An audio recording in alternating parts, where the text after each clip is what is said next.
Hello friends. तो आज का जो हमारा लेक्चर है वो मॉडर्निज्म पे है।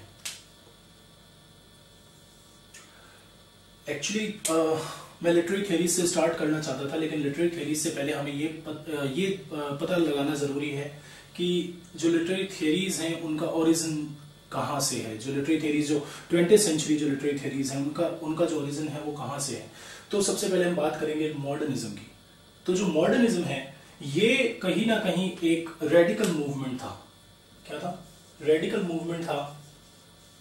और रेडिकल मूवमेंट ऐसे था कि ये विक्टोरियन एज से ब्रेक अवे करता है। अब देखिए, दो और मूवमेंट की मैं बात करता हूं, जैसे रेनेसां और रोमांटिसिज्म, कि वो भी कहीं ना कहीं रेवोल्यूशनरी मूवमेंट थे, लेकिन वो रेवोल्यूशनरी से ज्यादा क्या थे? रिएक्शनरी थे। वो क्या थे? रिएक्शनरी मूवमेंट थे। रिएक्शनरी मूवमेंट क्या होता है? तो रिएक्शनरी मूवमेंट वो मूवमेंट होते हैं जैसे रेनेसां था। तो रेनेसां जो है वो मूवमेंट वापस हमें क्लासिकल एज की तरफ लेके जाता है। रोमांटिक एज आप देखो तो वो हमें मिडिल एजेस की तरफ लेके जाता है, because it talks about the past. Okay, so they were reactionary movements. But जो मॉडर्निज्म था वो कोई रिएक्शनरी मूवमेंट नहीं था, बल्कि वो क्या था? रेडिकल मूवमेंट था। It was a radical shift from Victorian age to modernism. तो हमें ये पता लगाना पड़ेगा कि जो मॉडर्निज्म है ये विक्टोरियन एज से जब चेंज हुआ तो तब तक क्या चल रहा था। तब तक जो वेस्टर्न थॉट था वो उसमें कौन सा थॉट जो है वो रूल कर रहा था, इसके बारे में हमें पता होना चाहिए। तो सबसे पहले बात करेंगे हम उन टर्म्स के बारे में जिनकी वजह से मॉडर्निज्म जो है वो एग्जिस्टेंस में आया। तो उसमें एक नंबर पे है लोगोसेंट्रिसिस्ट। तो जो लोगोसेंट्रिसिस्ट है, अब ये देखिए लोगोसेंट्रिस्ट क्या होते हैं। जो लोगोसेंट्रिस्ट थे, दे बिलीव इन लोगोस। तो लोगोस का मतलब क्या होता है? लोगोस का मतलब होता है ओरिजिन। तो वो लोग जो ओरिजिन पे बिलीव करें, वो लोग जो वो थियरिस्ट या वो वेस्टर्न जो क्रिटिक्स थे जो ओरिजिन्स पे बिलीव करते हैं, किसी ना किसी मतलब इस लोगोसेंट्रिसिज्म का मतलब होता है to believe that every meaning has an origin. Okay, the world, whatever we see in the world, जो भी मीनिंग हमें दिखाई दे रहा है, इन सबका क्या है? एक ओरिजिन है। वो जो ओरिजिन है उस पे जो बिलीव करते हैं वो लोगोसेंट्रिसिस्ट कहलाते हैं। ठीक है, अब देखिए जो लोगोसेंट्रिसिस्ट थे इनके अंदर जैसे एक नंबर पे अपन रखते हैं प्लेटो। तो जो प्लेटो थे वो फॉर्म्स को प्लेटो के लिए जो फॉर्म्स थी वो लोगोस थी। ठीक है, अब बात करते हैं डेकार्ट्स की। डेकार्ट्स के लिए जो माइंड था वो लोगोस था। ठीक है, बात करते हैं कोलरिज की। तो जो कोलरिज था उसके लिए आई एम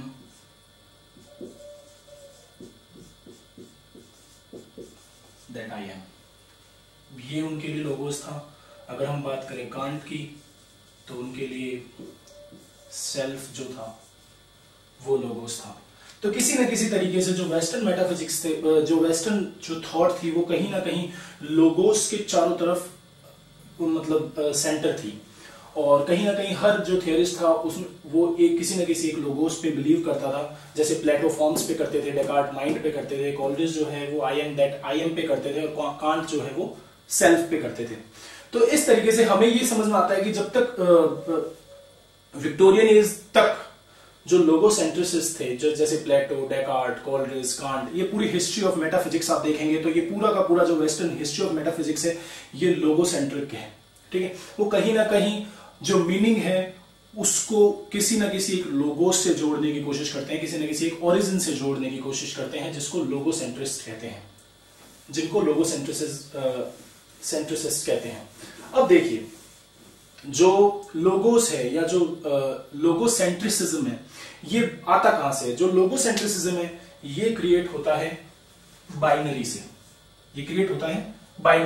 अब देखिए बाइनरी क्या होता है? जो बाइनरी होता है it is two related terms होते हैं,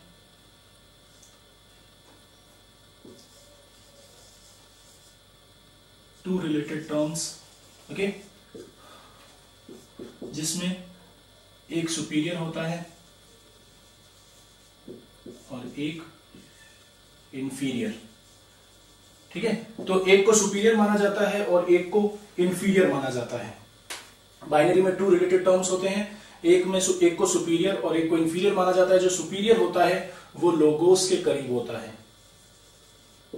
ठीक है, जो सुपीरियर होता है वो ओरिजिन के ज्यादा करीब होता है और इसीलिए उसे सुपीरियर माना जाता है। और जो इंफीरियर होता है वो फॉलिंग अवे फ्रॉम लोगोस होता है, जो लोगोस से दूर होता है।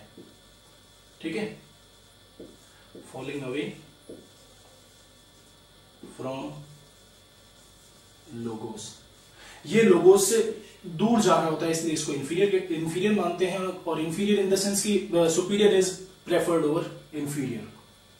तो बाइनरी जो होता है वो टू रिलेटेड टर्म्स होते हैं, एक सुपीरियर होता है और एक इंफीरियर होता है। अब जो बाइनरीज होते हैं ये दो तरीके से डिसाइड किए जाते हैं।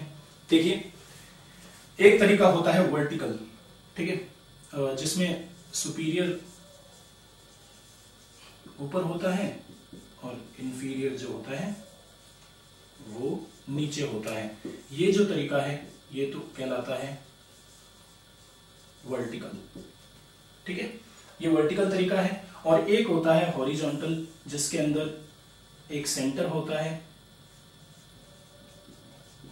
ठीक है, और एक होता है मार्जिन। ठीक है, और ये जो तरीका है ये क्या कहलाता है, हॉरिजॉन्टल। ठीक है, तो बाइनरीज दो तरीके से डिसाइड किए जाते हैं, या तो वर्टिकल रूप से जो सुपीरियर और इंफीरियर होता है, और जो और एक होता है हॉरिजॉन्टल जो सेंटर और मार्जिन के रूप में होता है। अब देखिए, इन बाइनरीज, ये जो बाइनरीज होते हैं, जो लोग वर्टिकल वे पे बिलीव करते हैं इनको प्लेटोनिस्ट बोलते हैं, और जो हॉरिजॉन्टल पे बिलीव करते हैं वो एरिस्टोटेलियंस बोलते हैं, एरिस्टोटेलियंस बोलते हैं। ठीक है, तो जो वर्टिकल पे बिलीव करते हैं वो प्लेटोनिस्ट, और जो हॉरिजॉन्टल पे बिलीव करते हैं वो एरिस्टोटेलियंस। तो अब जो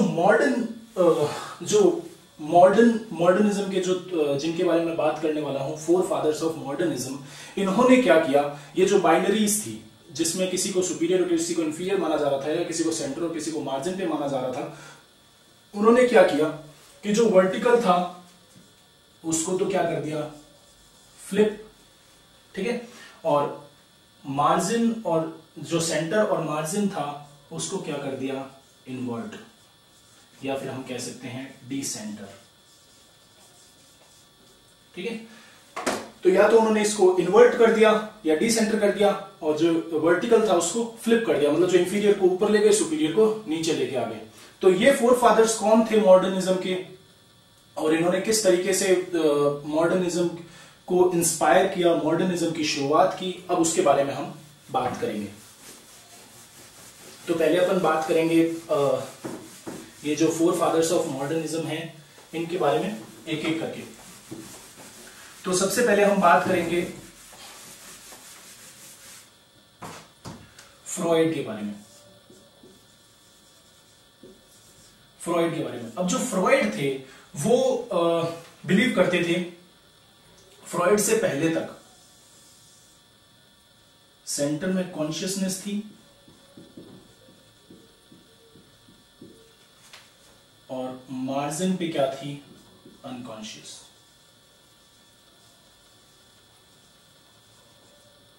अनकॉन्शियसनेस, उन्होंने क्या किया, सेंटर को चेंज कर दिया।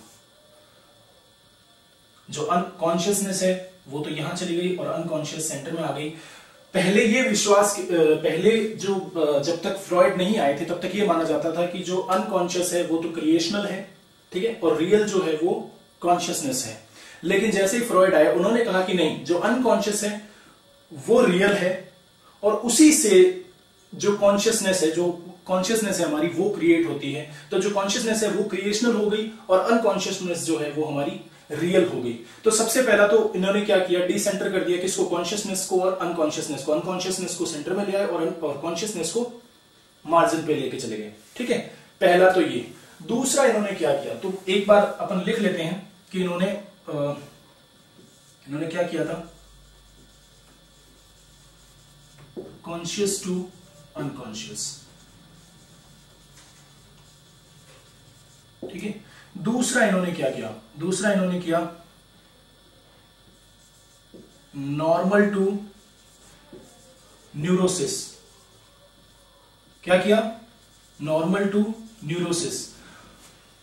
जब तक फ्रॉइड सीन में नहीं आए थे, जब तक फ्रॉइड एग्जिस्टेंस में नहीं थे, जब तक फ्रॉइड अपनी थियरीज के साथ नहीं आए थे, तब तक जो नॉर्मल था वो तो सेंटर में था।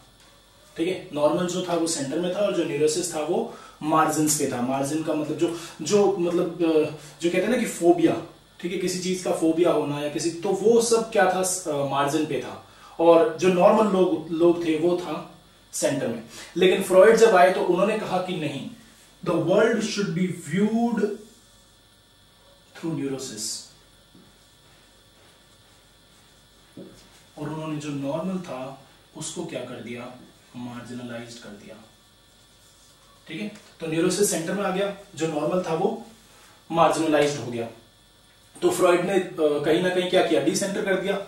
जब तक वो नहीं आए थे तब तक कॉन्शियस सेंटर में था, तब तक नॉर्मल होना सेंटर में था। लेकिन जैसे ही वो आए अनकॉन्शियस सेंटर में आ गया, न्यूरोसिस जो था वो सेंटर में आ गया। तो सबसे पहले तो जो फ्रॉइड थे वो मॉडर्निज्म के पहले फोरफादर माने जाते हैं कहीं ना कहीं, कि किस तरीके से उन्होंने कॉन्शियसनेस को जो है वो मार्जिन पे ले आए, और जो नॉर्मल था वो कैसे मार्जिन पे आ गया और न्यूरोसिस उसकी जगह पे सेंटर पे आ गया। ठीक है, तो पहले फ्रॉइड थे। उसके बाद अपन बात करते हैं, बहुत फेमस है, साइंस से रिलेटेड है ये, डार्विन।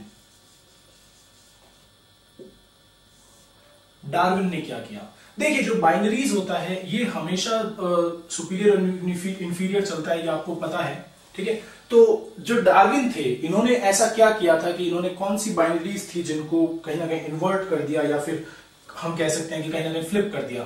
तो पहले क्या माना जाता था, जो सोल है वो इंफीरियर है और जो बॉडी है, सोल जो है वो सुपीरियर है और जो बॉडी है वो इंफीरियर है। ठीक है, क्रिएशन जो है वो सुपीरियर है और इवोल्यूशन जो है वो इंफीरियर है। ठीक है, तो डार्विन ने इन दो चीजों को क्या किया, कहीं ना कहीं फ्लिप कर दिया। उन्होंने क्या किया कि जो हम बात करते थे कि भाई पहले सोल, स्पिरिट और उसके बाद में बॉडी आती है, लेकिन इन्होंने कहा कि नहीं, जो हमारी शुरुआत है, जो इवोल्यूशन होता है किसी भी आदमी का, किसी भी व्यक्ति का, वो कहां से होता है, बॉडी से होता है, मैटर से होता है और फिर वो ऊपर की तरफ जाता है, ना कि सोल से होता है और नीचे की तरफ आता है। सो डार्विन जो थे इन्होंने कहा कि जो बॉडी का जो इवोल्यूशन है वो मैटर से स्टार्ट होता है और ऊपर की तरफ बढ़ता है। ठीक है, तो सुपीरियर बॉडी को बना दिया और सोल जो थी वो इंफीरियर हो गई यहाँ पे। ठीक है, वहीं पे दूसरी जो थ्योरी थी वो थी क्रिएशन की। ठीक है, क्रिएशन की थ्योरी में हमने कहा कि भाई जो हमारा हमें जो क्रिएट किया गया है, जो हमारा क्रिएशन है वो गॉड के द्वारा है, हम ऊपर से आए हैं। ठीक है, we are created by God. But उन्होंने कहा कि नहीं, we are evolved from the matter. ठीक है, तो मैटर से हम इवॉल्व हुए हैं एंड देन हमारा क्रिएशन हुआ है कहीं ना कहीं। ठीक है, बाइनरीज और भी होते हैं। ठीक है, ये डार्विन थे जिन्होंने कहीं ना कहीं बाइनरीज को इन्वर्ट किया या फ्लिप किया। अब देखिए कुछ और भी बाइनरीज हैं, जैसे मैं बात कर रहा था लोगोस के बारे में कि लोगोस क्या होता है, तो लोगोस का जो बाइनरी होता है वो होता है प्रेक्सिस। ठीक है, लोगोस कहीं ना कहीं स्पीच होता है, प्योर जिसको कह सकते हैं हम। ठीक है, और जो प्रेक्सिस होता है वो राइटिंग होता है। ठीक है, तो लोगोस और प्रेक्सिस, लोगोस का मतलब थियरी एक तरीके से और प्रेक्सिस का मतलब प्रैक्टिस। ठीक है, तो जो लोगोसेंट्रिस्ट थे वो मानते थे कि speech, they always preferred speech over writing because they preferred logos over praxis. So ये भी एक बाइनरी है। ठीक है, हमने डार्विन की बात की कि डार्विन ने किस तरीके से बॉडी को सेंटर ले आए और सोल को जो है वो मार्जिन कर दिया या इंफीरियर कर दिया। अब बात करते हैं कार्ल मार्क्स की। ठीक है, कार्ल मार्क्स भी कुछ ऐसे ही हैं। कार्ल मार्क्स ने कहा कि हमारा जो मीनिंग है, जो कॉन्शियसनेस है, या जो आर्ट है, या जो एस्थेटिक है, या जो मेटाफिजिकल कॉन्सेप्ट्स जितने भी हमें दिखाई देते हैं, उन्होंने कहा कि ये कहीं ऊपर से नहीं आए हैं। ठीक है, मार्क्स ने कहा कि ये सब कहीं ऊपर से नहीं आए, बल्कि ये हमारा जो है वो बेस ने क्रिएट किया है। किसने किया है? बेस। और ये बेस किसको मानते थे? Socio economic structures. ठीक है, इन्होंने तैयार किया है सुपर स्ट्रक्चर को। किसको? सुपर स्ट्रक्चर को। ठीक है, और सुपर स्ट्रक्चर क्या है? सुपर स्ट्रक्चर में क्या आता है? आर्ट आती है, कॉन्शियसनेस आती है, ठीक है, और हमारी आइडियोलॉजी भी इसी में आती है।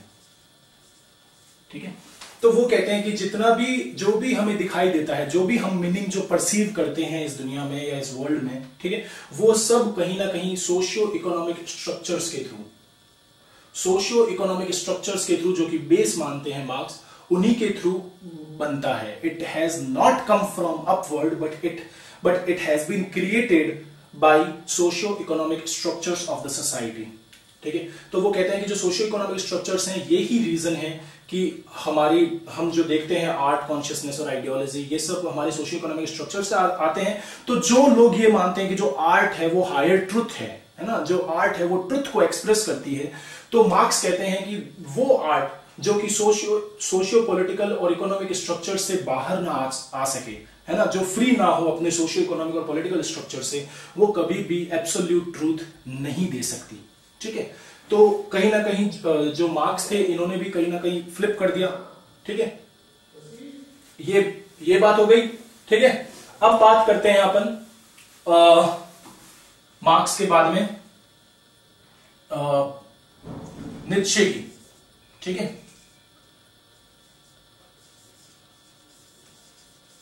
नीत्शे की, कि भाई नीत्शे ने क्या किया। ठीक है, जो नीत्शे थे, इन्होंने कहीं ना कहीं पूरी तरीके से जो ट्रुथ जो था, उन्होंने कहा कि जो एब्सोल्यूट ट्रूथ है, ठीक है, जिसको आप एब्सोल्यूट ट्रूथ मानते हैं, ठीक है, ये एब्सोल्यूट ट्रूथ मानते हैं, या इवन जो गॉड मानते हो आप जिन्हें, ठीक है, ये सब क्या है? इल्यूजनरी है। ठीक है, ये सब मैन मेड है।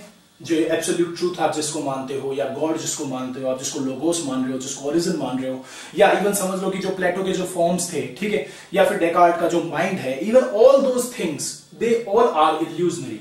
ठीक है, जो वो कहते हैं कि एब्सोल्यूट ट्रूथ कुछ नहीं होता, गॉड जो है वो भी कुछ नहीं है, दे ऑल आर इल्यूजनरी और मैन मेड।